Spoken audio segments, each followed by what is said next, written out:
Most people don't get that attraction is relative. If you put Rachel and Emily side by side and ask who's prettier, everyone says Rachel. And yet Emily is always surrounded by guys, while Rachel couldn't attract a fly. At first, it doesn't make sense. Rachel is clearly more attractive, so how come she has 0 admirers?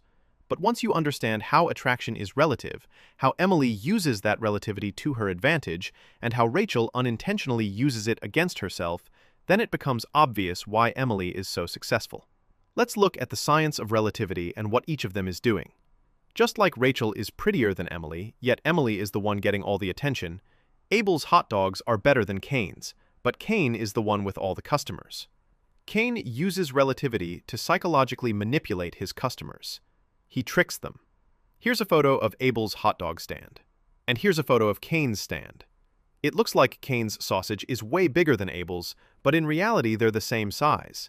Cain just uses a smaller bun to make his sausage look bigger, so customers believe they're getting more when really they're getting less. Let me show you how relativity works visually. Which of these two circles looks bigger?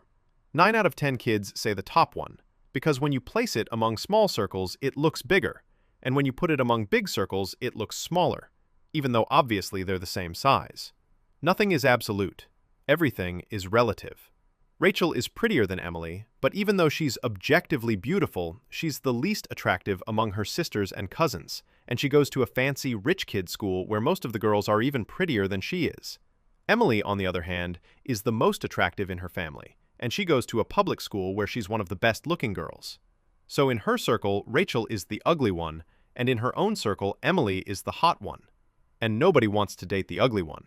Everyone wants to date the pretty one.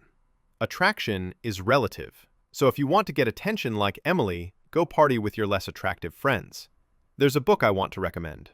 It's the book I wish I'd read before turning 30, because it shows how, with small changes in your habits, you can end up in a completely different place pretty quickly.